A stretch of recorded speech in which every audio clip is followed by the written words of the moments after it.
Good morning, and you're very welcome to another Signpost webinar. I hope you're all keeping well this morning and enjoying the very nice, crisp, and lovely morning that we have this morning. I think some parts of the country it's dark and dull, but it's nice and bright down here in Wexford.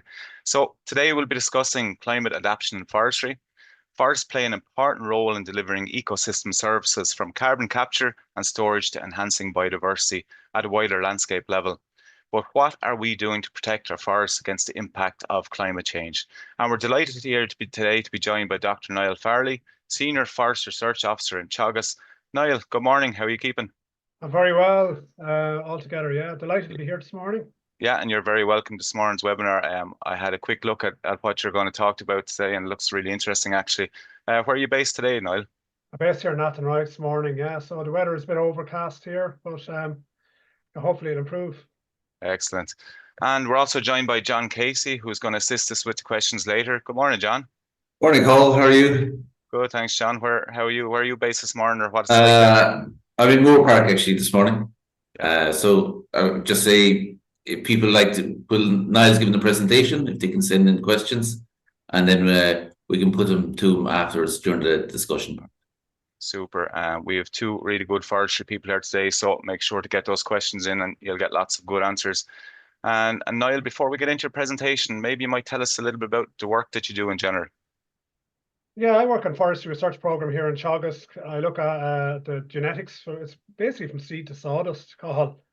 Looks at, the choice of seed and the choice of varieties we use, provenances, how they're adapted to the climate and the soils in Ireland, how we manage those for a variety of ecosystem services, and how we can plan for the future, how those trees, the adaptation mechanisms they have in them. So, also the timber quality as well. So it's a whole wide range of research we conduct here in Teagasc, along with colleagues. Yeah, when you mention seed to sawdust, and we're always talking about climate change and the impacts and everything that's going on, you kind of forget that the forestry and trees have their own challenges as well. Indeed, and look, they're remarkable organisms, really. They're long-lived organisms, 500 years. We've got some examples in California which are living from 4,000 years, and they contain remarkable information about how those trees have adapted to the past. You look at any tree rings, for example, and they'll tell you the success in trees. So they're robust organisms. Sometimes they need a little bit of assistance, and I'm delighted to be here this morning to talk about that, actually. Yep, they've seen a lot of history passing by, that's for sure, at that kind of age. So we're just to remind everybody, we're going to be recording today's session, and just to please, as John said, submit your questions to the Q&A tab. And as always, the better questions comes in, the better discussion that will be at the end, and especially when you have people here with a good knowledge on the subject. So Niall, if you want to get your slides ready there. And just want to remind everybody that there is a podcast version of the Signpost Series webinar, and it's available to listen when you're on the move to keep you up to date. So plug in the earbuds, and if you're on the farm or walking, go around the tractor, turn it on, and you can keep up to date with what we're doing. And it's available on all podcast platforms. So I think that's good, Niall. So whenever you're ready, you can kick off. That's great, Cathal. Yeah, my talk here today is about climate adaptation in forestry. And I'm going to bring you some of my experiences, actually, from working in forestry research and dealing with a whole host of trees. And what we can do. There's strategies we can do. First, talk about what are the climate parameters we need to be interested in from a forestry perspective and an agricultural perspective as well. How these are affecting the growth of trees, and also what are the mechanisms we have to be able to adjust or adapt by selecting material and adjusting our strategies to enable our forests to be more climate resilient as such. So look, I'll start the presentation. I think everybody's familiar with the greenhouse gas concentrations in the atmosphere increasing. The effect of that is creating a temperature rise across the globe. This is happening at the moment, and a series of representative concentration pathways have been developed by the IPCC Intergovernmental Panel on Climate Change. These concentration pathways are a group of scenarios, effectively, that describe how the climate will change with different concentrations of carbon dioxide in the atmosphere. So they're quite useful. I'm going to use them in the presentation here to describe how the climate's going to change and give people an indication of different scenarios and what's the likelihood of how trees will adapt in these scenarios. So the representative concentration pathways, there's a number of them, and you can see on the graph there. They're associated with increasing concentrations of carbon dioxide in the atmosphere, creating a forcing effect or a greenhouse gas effect. Many people will be familiar with this already, so it's just really a recap. So there are a variety of RCPs. I think there's actually now 6 of them. There's one which is based on the Paris Agreement, which is a little bit lower. I think it's RCP 1.6. And you can see in the graph there to the right-hand side, temperature is predicted to rise in RCP. So from RCP 2.6 to RCP 8.5, there's an increase in temperature. And this is associated with the RCP having more carbon dioxide in the atmosphere. Along with the increase in temperature, there's a predicted sea level rise. And again, associated with all of this is increased uncertainty, extreme weather conditions associated with the increase as we go from the lower RCP to the higher RCP. So I suppose a degree of uncertainty here. These are useful in order to get an idea of what the levels of carbon dioxide concentrations will have on the weather. So it's just an illustrative example as such. Okay, these RCPs are useful in terms of climate change models. These are a series of climate change models which represent a change in temperature. And of course, the temperature is predicted to rise. The more severe RCPs, the temperature will rise more, and the less severe the temperature will rise less. So, for example, I've highlighted two particular scenarios there. RCP 2.6 is where you've got a certain level of carbon dioxide in the atmosphere that will lead to an increase of about 1 degree in the temperature by 2021 to 2050, and then the most severe circumstance where you lead to an increase in temperature of 3 degrees. Similar to temperature, we can expect a temperature rise across all seasons actually. Similar to temperature, precipitation will be affected by climate change, and this has an effect for forestry, of course, in terms of drought and in terms of increased waterlogging, and I'll talk about that in a bit more detail later on. The increase mainly is in the winter rainfall and the distribution of rain events. So, for example, we'll see a decrease in summer rainfall in the eastern part of the country in general, somewhere in the region of 5 to 10% in the short term, and then an increase in winter rainfall, especially in the west. As somebody who lives here in Galway is familiar with getting increasing rainfall. I can expect a bit more in the coming years, I suspect, with these scenarios. In terms of the growing season length, in Ireland, we have a fairly good growing season ranging from 220 days to 340 days on the left-hand side there. We can expect, that increase in temperature is going to lead to a change to the growing season. And, to be a percentage change with RCP 4.5 from 12 to 46% is predicted.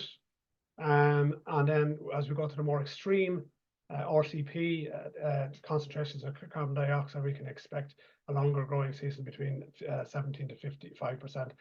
As I explained earlier on, these are hypothetical climate change scenarios, so giving you a kind of an extreme version of it. Similarly to the change in temperatures above 10 degrees. So, this is interesting from the perspective of growing crops which we may have never grown in Ireland before, becoming more suitable to climate, but also to the prevalence of pests and diseases, those pests and diseases that are more at home in warmer temperatures. And we might discuss that in a bit more detail in terms of forest pests later on.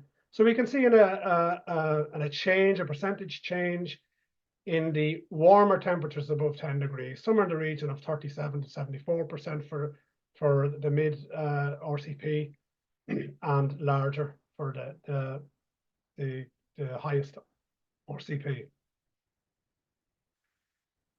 Again, what is the result of this change? Really, what we're looking at is a decrease in summer precipitation. As I said earlier on, we're dealing with a higher frequency of dry periods in the country, and changing depending on the climate projection or climate change scenario, you know, and particularly changing across the country. I'll explain how we actually picked up some effects of this already in a study we've been doing using a dendrochronology study, which looks at tree rings. I'll talk about that in a bit more detail.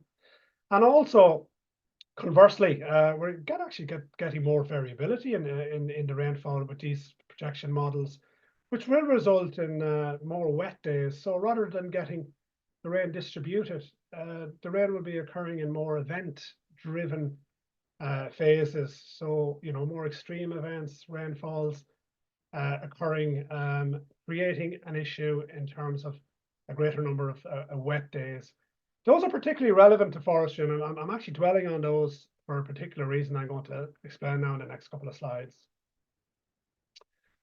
Again, the dry periods, what we can expect from forestry, well, I think we've seen across the globe in California, France, Italy, etc., across Europe, as an increase in fire events.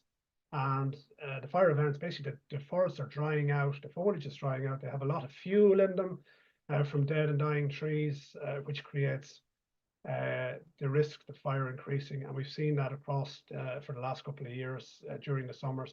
Extreme temperatures, actually, and extreme temperatures in areas which have never seen them. Oregon got a 40-degree maximum temperature, which had never seen it, where a lot of the fires are in the US. We've seen the results of disturbances to forests as a result of increased winds, and we had a storm event, Storm Darwin, in 2014, which caused a lot of damage to Irish forests. It was a hurricane, and before the hurricane, we had an extreme period of rainfall, actually about a month of rain, which was unsettling conditions, which, as if you like, created instability in the soils. And then we had the tail end of a hurricane, Darwin, in 2014, which caused a lot of damage. So we're familiar with the storm damage in Ireland. It's quite familiar to us, and I'll talk about that in a little bit more as well. In terms of using the information we have in Teagasc and, you know, combined effects, how can we then use those tools to basically highlight areas which may be vulnerable, you know, in the next 20, 30 years or whatever? And, you know, that allows us to identify the scale of potential problems in the future and how we can plan for those. So I've just illustrated, you know, talking about the last slide, wind blow. You know, we're going to see an increase in water saturation in soils, and that'll become an issue for soils which are already poorly drained. And again, strategies to increase the stability of forests in these areas would be a wise decision, you know, to look at. Can we increase the stability of trees? Do we need to treat the forests different, etc.? So this graph here shows areas which are poorly drained and would be subjected to uncertain storm events. But again, these are just model predictions. You could look at the areas that are in white there on the map, being the areas which are poorly drained soils in Ireland. So look, we can use two factors to make a determination here, a basic determination, and then get an idea of the likely scale of issue. I think foresters are quite familiar with the scale of wind blow as forests are approaching maturity anyhow, so they'll be familiar with this.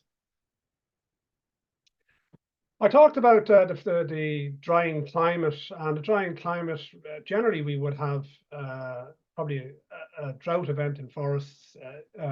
Because forests are going for 30, 50, 80 or 120 years, one particular drought event doesn't really make that much difference because the trees are quite resilient. They'll bounce back again the following year after being droughted. So what really happens to the trees once they're in a drought event? The trees actually stop growing. Their stomata closes on the leaves. In broadleaves, the leaves drop off and they just sit there. In conifers, the stomata close and they just basically shut down for a period of time, and they wait for the conditions to reoccur to be conducive to growth again. The water is replaced in the system. We looked at a study here, a dendrochronology study, and we found in 2018, the very warm summer that we had, people might remember it. I remember driving up the motorway from Galway to Dublin and seeing all the trees dropping their leaves. So like it was quite intense. We discovered the effect in 2018 when we started looking at the rings of the trees. And the graph here that shows a decrease in yield effectively associated. And again, we see a bounce back ability of the trees. I talked about trees being remarkably resilient organisms. So the following year when the water is replaced, they will bounce back again. I'll talk a bit more about, when trees are under stress, they may be more subjected to damaging agents. Talk about that in a bit more detail as we go on through the presentation. Again, the use of mapped resources we have in our Teagasc are very useful. And again, these are tree maps. They show the annual rainfall here, and I've highlighted the areas where the annual rainfall is quite low. Not low enough, minded, to stop the growth of trees. This is under 1200 millimeters and under 800, etc. And then I look at the available water capacity in the soils, and then I combine them to create a combined map, which highlights the areas which in the future may be subjected to lower water during the growing season, and also that I have soils which don't have a lot of water holding capacity. So these are strategies we can identify areas where maybe we need to examine what's happening in here to the trees. How are the forests growing? Are they under stress? And if so, do we need to have a look at that when we get an opportunity to change the system, maybe change the species? I'll talk a bit more about how we can make those decisions. I talked about the rise in temperatures and how that will affect the growing season, but also the rise in temperatures will have an effect on the fecundity of damaging agents, pests, and diseases. And of course, as trees are under stress due to drought, we've seen it across Europe, and they become more vulnerable to then damaging agents such as a bark beetle or aphids or whatever, and they become more stressed. Whether they have the ability to recover from that is uncertain, or whether they can bounce back again after that. Certainly in the case of aphids, again, a warm winter will be conducive to more aphids being available in the spring, and the aphids generally tend to attack and the old foliage. So the tree has the opportunity to respond the following year when it grows and puts on new foliage. And it's really a cyclical event with aphids. And a lot of these pests are cyclical events, although the prevalence of the bark beetle in Europe is on the rise as a result of the drying of the forests, and the forests are already under stress. So I might talk about that in a bit more, how we can look at that. Is there any strategies we can use our forests to adapt? Again, in the disease, the larch dieback, which is called by Phytophthora ramorum disease, which was first evidenced in here, I think in about the early 2000s, and the damage that's caused, you can see here on the left-hand side. So basically, the P. ramorum disease was originally a disease which mutated and came in from California, from sudden oak death, it was originally called, mutated, and then it was very prevalent on Japanese larch. The other species of larch seem to be less affected by it. Strategies in terms of finding trees to replace these large trees, can be done through an analytical approach. And we published a paper there, along with my colleague Richard Walsh and Andrew Cameron, which looked at, what's the potential to replace these diseased trees with, again, productive trees or trees which will grow quite well. So look, there's strategies for replacing the damaged trees or the dead trees with other trees, and an analytical approach can work quite well. Other approaches to assessing risk can be, and this is an example of a threat risk matrix. So you identify the species you're interested in, you identify the risks. This is only a two-factor drought tolerance matrix, a biotic risk matrix. And again, it follows a traffic light system approach, where you can have a red, an amber, and a green pathway. And those pathways might indicate that this is something we should look at, or this is something where, you know, horizon scanning is useful. You can put horizon scanning in here, where you can go longer periods into the future. You can look at, you know, what's likely to come in, identify pests and diseases that may be currently in another country, and add them into the matrix as well and create it. It's used here as an example of how a forester might assess, if he's planting trees, how he might assess the risk. And I think as we go through and we adapt our climate to these risks and to the increasing temperatures, you know, iterations like this can be very, very useful in terms of how we choose the species we're going to deploy into forests in the future.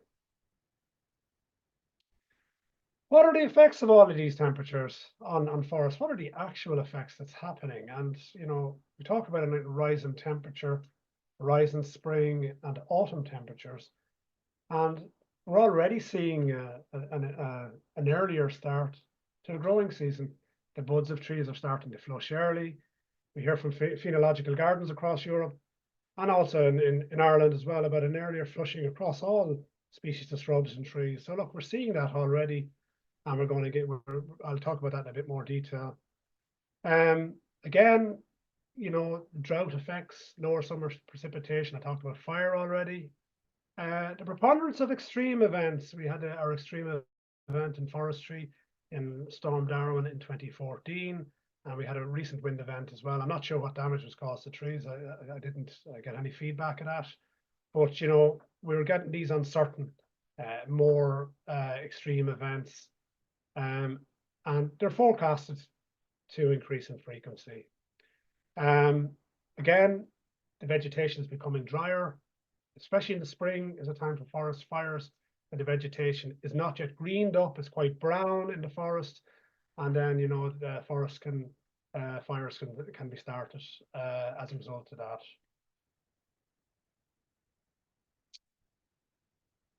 I want to talk about strategies in terms of species selection, and also the genetic variation in species and why that's useful. And, you know, the more species we have in Ireland, it means we have more insurance species if something happens. If the temperature's changing, the climate's changing, it just gives us more diversity, and genetic diversity is an important element to that as well. You know, we need to assess the suitability of these species, and how we've done that in the past is we've assessed species suitability trials and provenance performance in trials and demonstration plots across Ireland to see what's doing quite well. We want to see how our native trees are doing. We want to examine those, and I'll talk about that in a bit more detail as well. Genetic variation, we hear a lot of it. It's very important. Again, if you have a large genetic pool or genetic variation in your population of trees, it's potentially that's associated with a wide amplitude for growing in diverse conditions.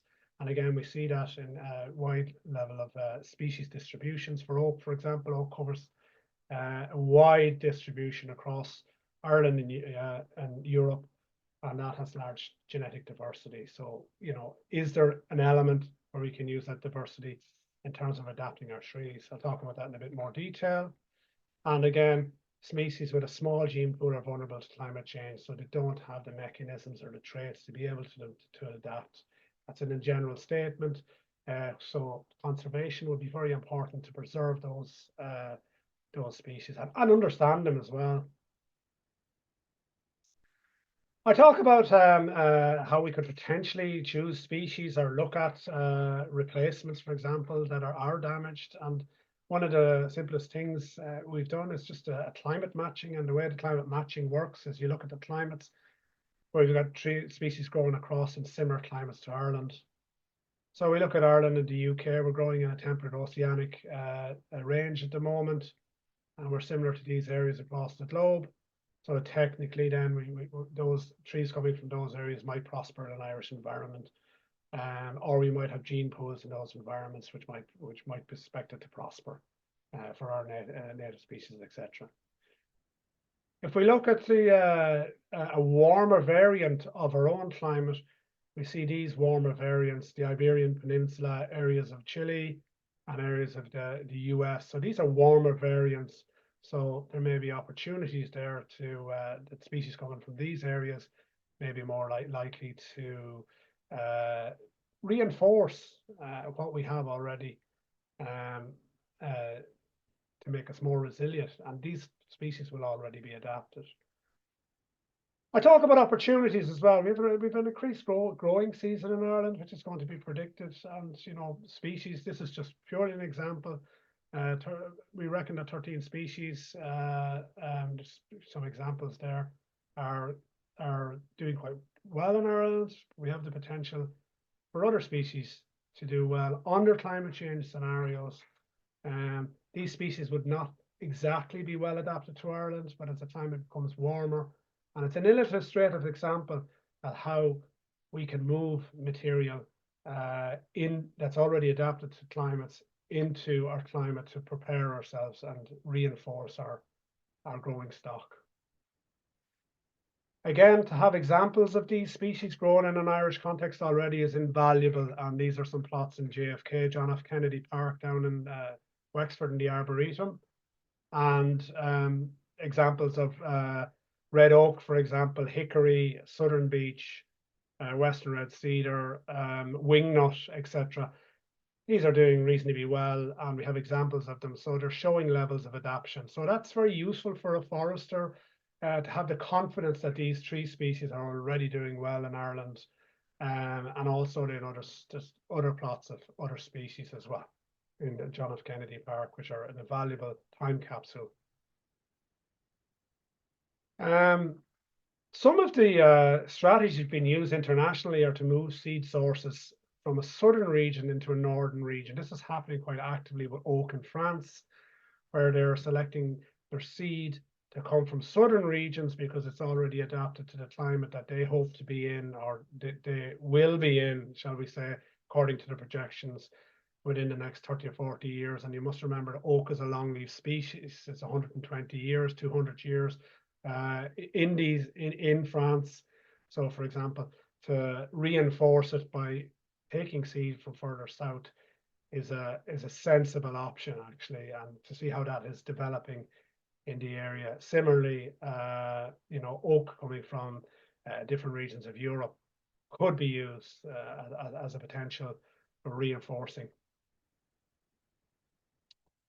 What should we be concerned about in terms of the climate and trees?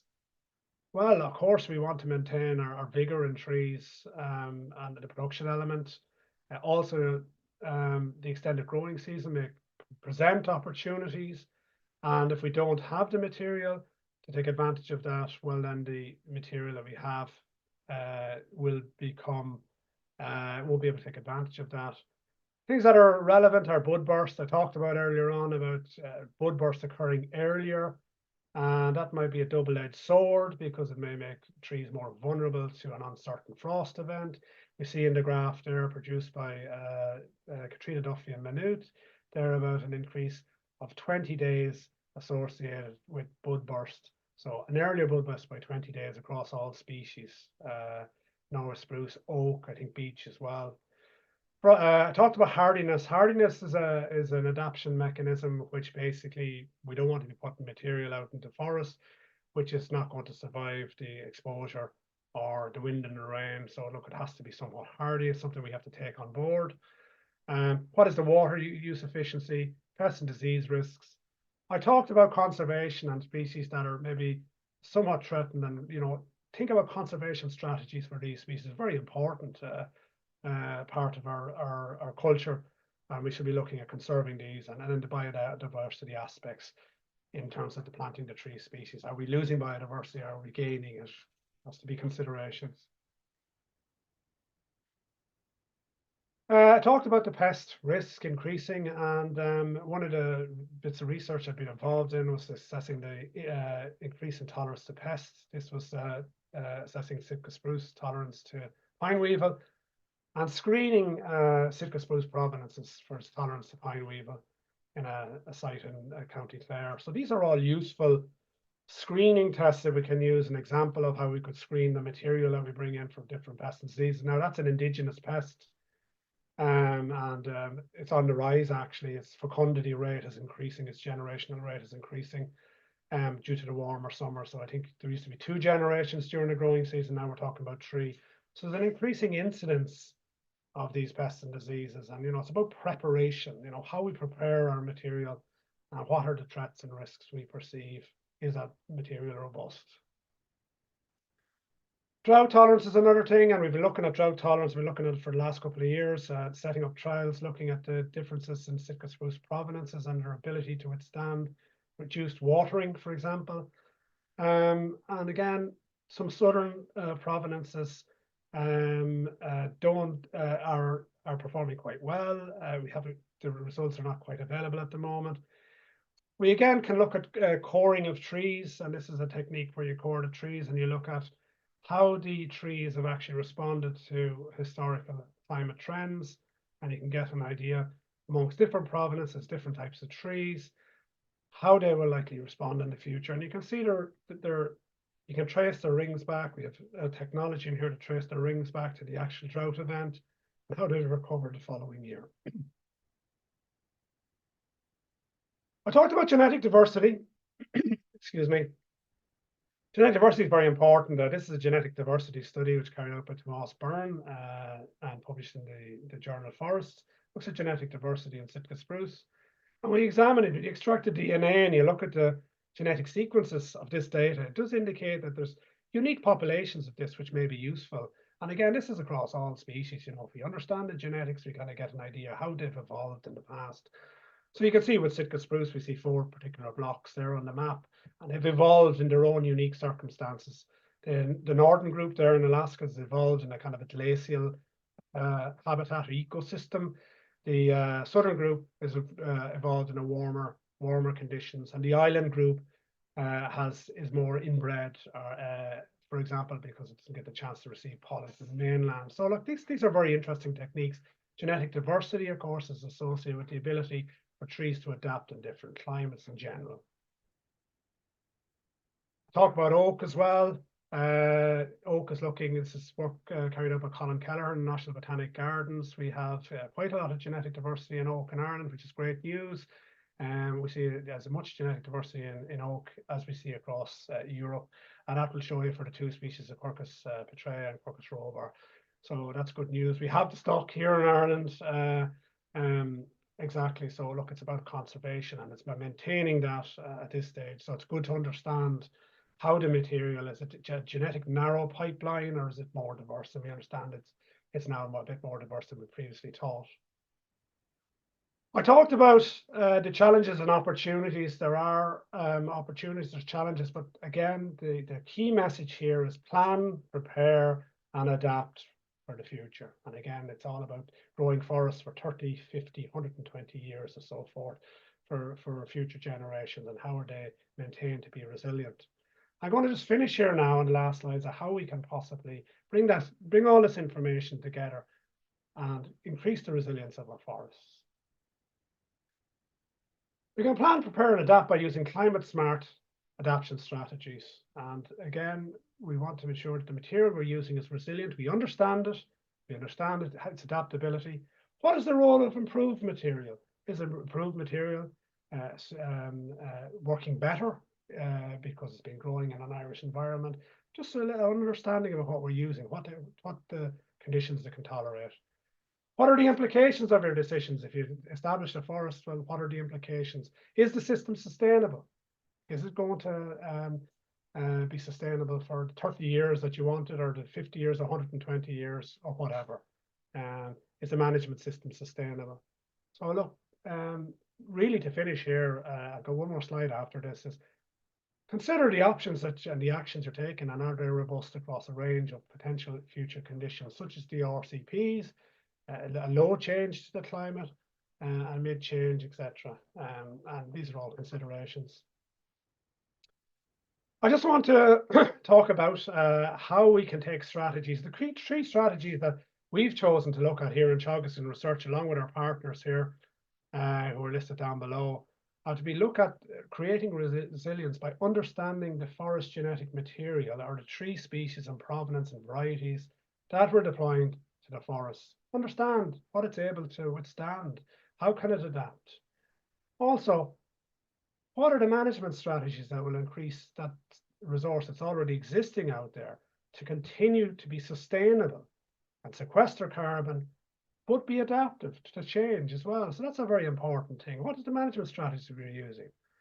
And also the key thing is the protection strategies. Can we look at protection strategies? Is there mechanisms where we can do increased monitoring and surveillance that will identify biotic and abiotic threats as they occur, and we have solutions for them in advance? I think it's a good strategy. It's a combined strategy. I want to give acknowledgement to the funders here of a lot of this research that I'm conducting myself and my team and my partners here, who are listed down below. And Department of Agriculture, Food and Marine, who's given great support to the research we're conducting here in the group. And without that support, this work wouldn't be possible. So look, it's really welcome. It's visionary in a way, and we hope to make a lot of progress in this. So two of the projects that I draw your attention to on the Teagasc website are the Fit Forest project and the Adapt Forest project. And we're working together with our partners, our research partners here, to try and develop solutions which can be practically implemented in the forest and in the field. Okay, so I hope I wasn't too long in delivering that presentation, and I think I'm available for some questions. Niall, that was a super presentation, hugely informative. I've learned a lot. I'm concerned with some of the stuff you've come up with there that are challenges. It's obviously not as simple as stick a tree in the ground and let it grow to the end. So there's loads of really good questions coming in, and John is going to address those now shortly. And just remind everyone to keep throwing questions into the Q&A tab. But Niall, the one thing that really, I suppose, from a non-forestry person like me, that really my ears pricked up when I heard you talking about dieback, because we're all used to ash dieback, and you mentioned larch dieback as well. Are we concerned that some of our species are going to, as climate change, you mentioned that we could even have up to 3-degree change. Are we concerned that something like dieback can come in and wipe out some of our native species or some of the commercial species that we really rely on in the next 20, 30, 40 years? A very good question. I have, again, the simplest way to think about forest diseases is they're always there, you know, and we get new ones into the system due to commercial importation of material. So we have to be vigilant in terms of, and like the Department of Agriculture are currently, you know, monitoring. We have pheromone traps around the country as well. There are uncertainties with certain diseases being blown across the channel, etc. But when I studied forestry in UCD, which is not too long ago, but we always had a big emphasis on forest protection. The forest protection was a big emphasis in the course. So we were always familiar that the diseases are always prevalent in crops. You know what I mean? It's about the management, the strategy, the awareness, and raising awareness about them. And I spent some time in France in the French Forest Service, and we were very cognizant of disease in forests. And they were managed, the forests were managed with the diseases in situ. So, like, you know, it's part of the management process. And it's something we've been very fortunate in an Irish context. Being an island nation, we've never really had diseases in forests to any great extent. But I suppose commercial trade, etc., has brought these diseases in here. So look, there's an element of management, preparation, protection, and management, which can be adapted here. I know on the ash dieback, it's a pretty fatal disease. It's quite a unique one in that regard. And again, it's something to be, we may have to prepare solutions and prepare them in advance. Be cognizant, again, preventative preparation, you know, would be useful in circumstances like this. Are you as concerned about larch, the larch dieback? I hadn't really heard about that one before. Yeah, larch dieback is something that's actually happened before, and larch would have been planted in a mixture, would have been a mixed species along with Sitka spruce and other conifers, and even with broadleaves actually. And the again, larch, the issue with larch was that the disease came from a different tree species, and it was the first time it was found in the UK and Ireland on larch. Some of the species of larch are less affected, such as the European larch and the hybrid larch. We're currently doing some work on that with a colleague of mine Laura Gillardin, who's looking at the level of infection in the other in the European and the hybrid larch to see if there's pathways there. Look, it's very unfortunate, but just indicates, you know, these things have arrived in the country, and you know, to be it's an unexpected situation, really, how the disease. It's something to be cognizant of. Yeah, John, that's really good questions coming through. Yeah, actually, one of the questions was about European larch and why is it less affected by Phytophthora. I think maybe I would add, Niall was mentioning there about the research. There was a research project as well, Phytophthora project, and some of the things they showed there was that the European larch, it was better able to attack the Phytophthora rumorum disease, the fungal disease, because it responded quicker than the Japanese larch. So it could produce more defensive compounds at an earlier stage than the Japanese larch, and therefore it had a greater chance of fighting off the disease. One of the questions there, Niall, is about continuous cover forestry in commercial continuous forest cover in commercial forests, and whether this would be one of the strategies that would be adopted to kind of mitigate risks. Could you comment on that? I think so. Very interesting question, John. Yeah, look, I think continuous cover forestry is a management scheme that's very, very useful for growers if they want to maintain their continuous crop of trees.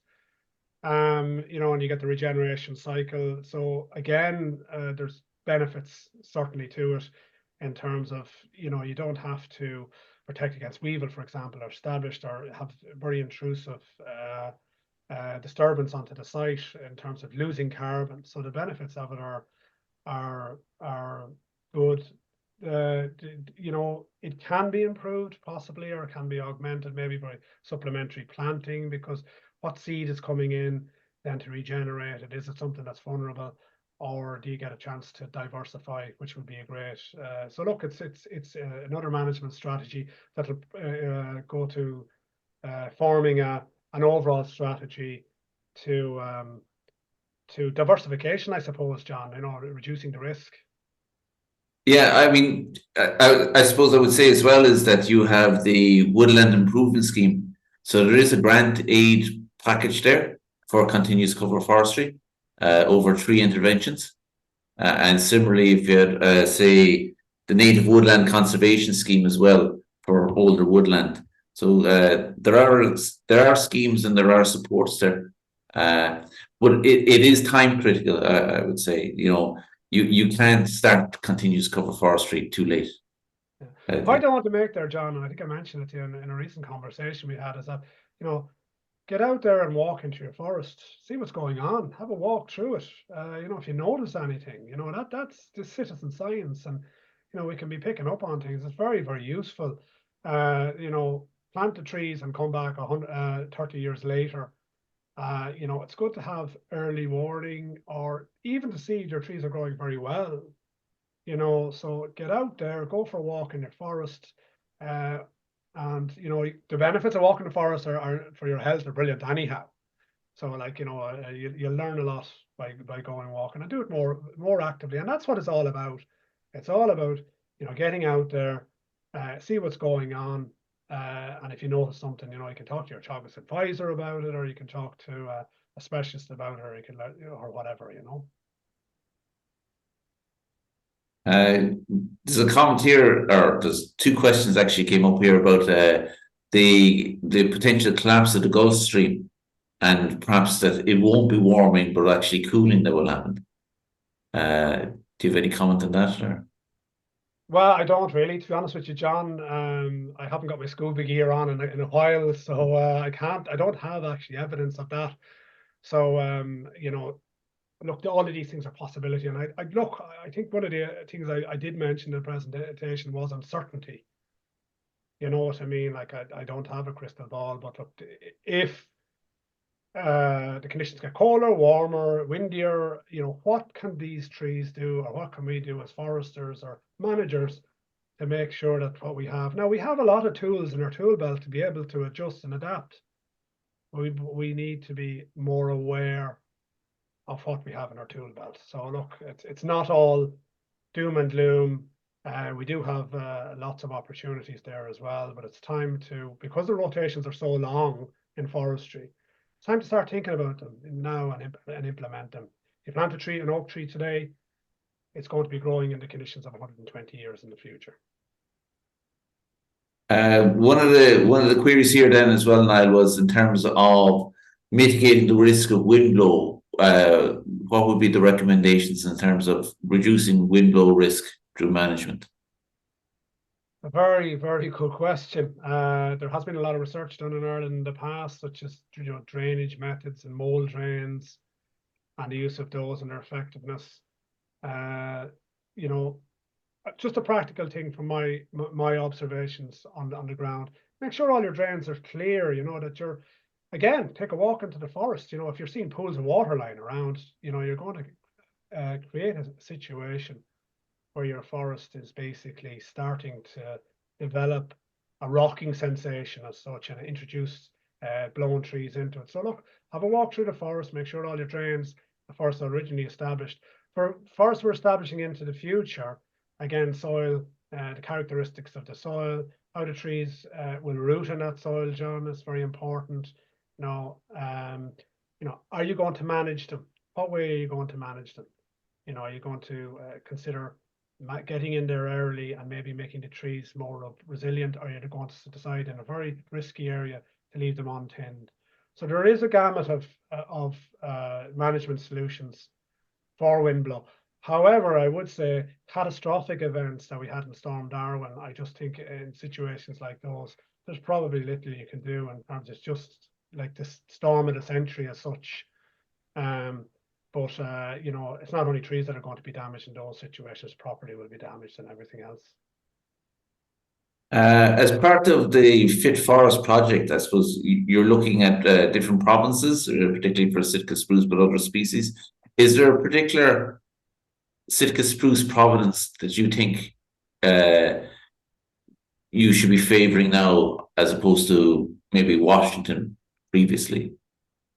Very good question as well. What we're using, and we have a lot of trials actually looking at this across the country, and currently studying this.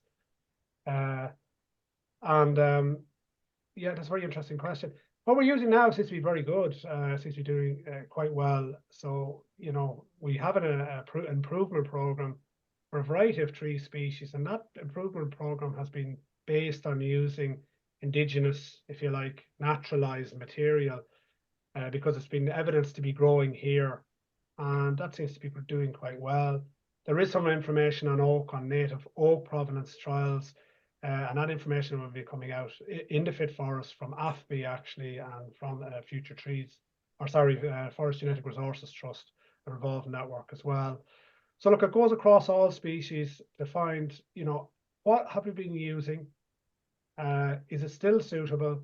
Or are there other options? I recently did a paper on Japanese red cedar, which is a really interesting species, and I found that we could actually change the provenance recommendation to a more southern one, and there was evidence in a provenance trial in Camol in the County of Wexford, which suggested a southern one was actually performing much better in terms of its survival and growth. So look, to have these trials, to be able to have the techniques to analyze them is very, very valuable, and it's like reinforcing. It's the first key to reinforcing the trees we put out into the forests. And one of the questions then, or one of the comments that came up was, are we getting caught up with the idea of just native trees being suitable in all conditions? Or if we're looking at climate change, is it possible that tree species that are not currently native may be more suitable? I think native trees are very important. They're part of our heritage, and look, we're starting to understand a lot more about them. The work that was done in Rock Forest in County Clare with Scots Pine, and also the work which Colin Kelleher and his colleagues are doing in Botanic Gardens, is invaluable to understand the lineage and the genetic characteristics of that. Look, it's all reasonably, for oak, it's looking good in terms of genetic diversity. I would suggest that the native species are very important. We've had the ash dieback issue. We have issues with alum. The problem, of course, John, as you know, because of the ice age, we have a limit of natural vegetation in Ireland. And, you know, as our 10 native species suddenly becomes vulnerable to disease, and it could happen to any tree species. You know, this idea of diversification, diversification of trees. Like I'm a tree fan, regardless of what it is, you know, oak or whatever. And I just love to see trees and the experience you get from walking through a forest. So look, diversification is probably a useful tool. How do we apply them? Do we apply the diversification at landscape level?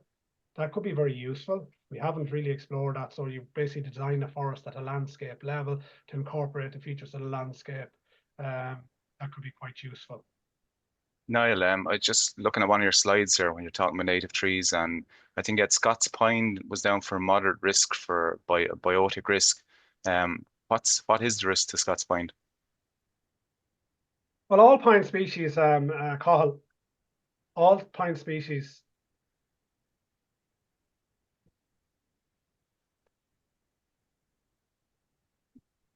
Yeah, we still have it there. No, yeah. Yeah. Yeah, all pine species, Cathal, are subject to diseases, and all trees are subject to diseases in their native habitat. But pine in particular is subject to a needle blight, dotostroma. So, you know, it basically causes discoloration of the needles.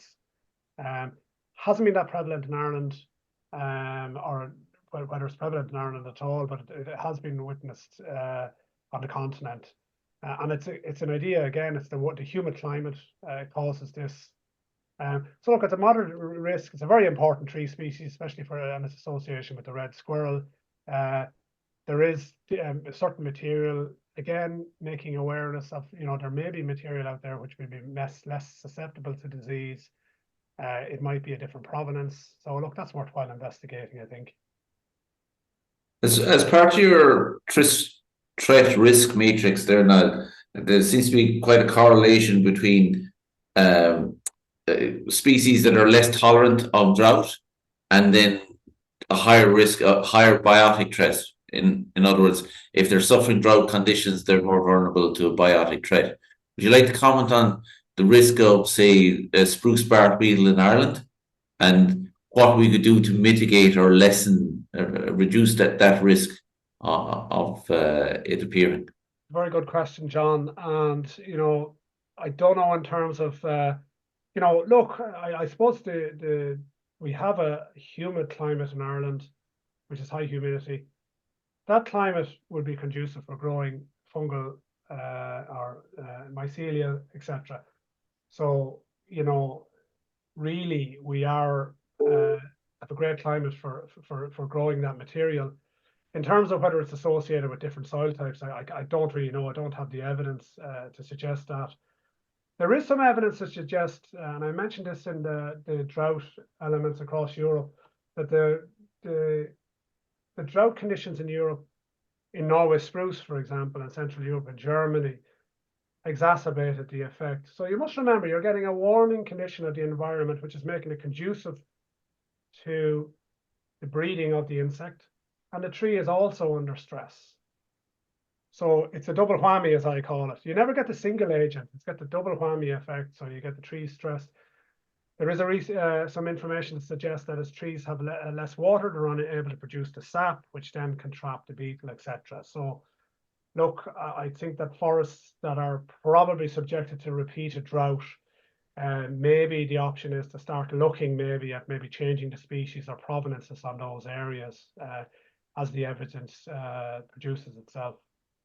If there's increasing pests, and I think you mentioned aphids and bark beetles and all the other stuff that comes with it, there's a comment or a question, I suppose, here. Can the role of hedgerows and maybe grass margins, natural predators, or even if the hedgerows were growing a bit taller, blockages for airborne disease, could they play a role in trying to reduce the impact?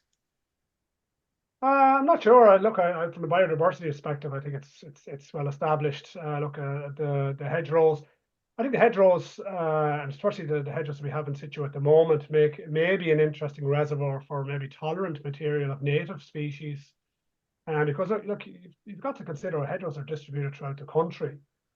So like if you have a hedgerow in Cork and you have one up in Donegal or whatever, like you've got, you know, the distribution of genetic material.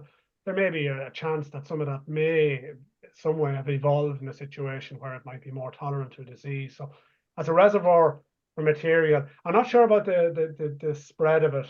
Again, if you look at Dutch elm disease, like, you know, the beetle was well able to get its way around.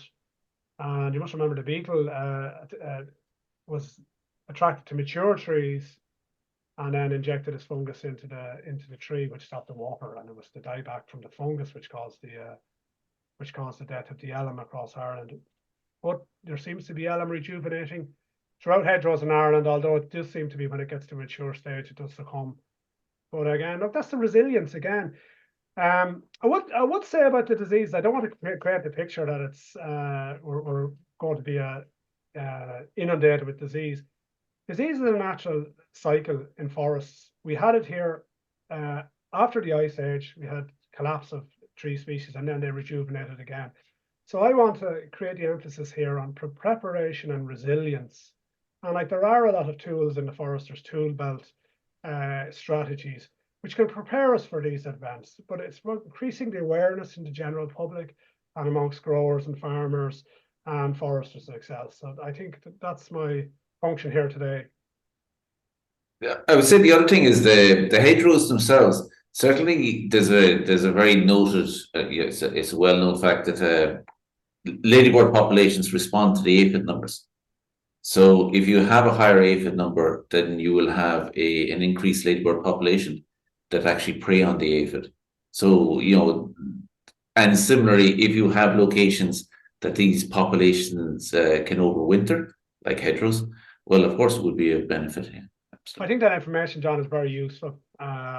You know, and then again, it probably you would have maybe heard that or seen it yourself and passed it on to forums like this. So look, this whole citizen science and people getting out there, you know, is extremely useful. One last question, maybe. There's a question here about a suitable alternative to ash. Do you have any comment on that now? Yeah, that's a very interesting, and like we did the alternative to Japanese larch, and we did an analytical approach to it. Like, so we basically looked at all of the tree species that were growing in situ with ash, or sorry, with larch that were growing quite well. So you can do the same for ash. Look, there is work going on in ash in Teagasc with colleagues in Oak Park, and they're looking at tolerance. So look, that work is still ongoing. There may be potential in that, but you know, in the meantime, you know, there are broadleaf species. And look, I did mention some of the species there earlier on. There may be birch native species which could fill the gap as well. And we do have some improvement programs in birch, for example. There's alder there as well. You know, there are, you know, maple, etc. You know, some people dislike or like different types of species, but like there are alternatives. Look at the ground which the ash is growing on and see is it suited for another species, or are there species growing nearby that are doing very well. That's a very good technique to use. Look down the road, what's growing in the hedgerow? Is it doing well? And is something going down the road doing well? And then you could would that grow well on my farm, you know? We're just, I suppose, coming to the end of the webinar now, so unfortunately we don't have time to answer any more questions. But Niall, it's a testament to your presentation that there's a load of questions in there. We didn't get to them all, and apologies to everybody for that. But I think we're going to have to revisit this in the future again because there's a huge amount of interest here. I'd just like to thank everybody for submitting the question. That's what makes the discussion so good. Niall, thanks a million for excellent presentation and your knowledge with us today. And I think people really appreciate it, and I certainly learned a lot and really enjoyed it. John, thanks a million for questions, a huge amount of knowledge, great contribution today as well. And just want to thank Yvonne Marr in the background. She is the driving force behind this webinar, and she keeps it all rolling along nice and smoothly. And next week, just before we wrap up for Christmas, we can look forward to a really interesting webinar. We're going to be chatting with Aine Launa. She's a well-known author and broadcaster. We all know her. And we also have a special guest coming back to visit us, our former head of environment transfer program in Teagasc and host of the Signpost Series before I jumped into the seat with Mark. And that's Pat Murphy. He's coming back and he's going to talk with Aina on the role of farmers in protecting nature. So that one is not to be missed. It'll be really enjoyable. So make sure to tune in again next Friday, 9:30. But until then, I hope you all have a great weekend and slán go fóill.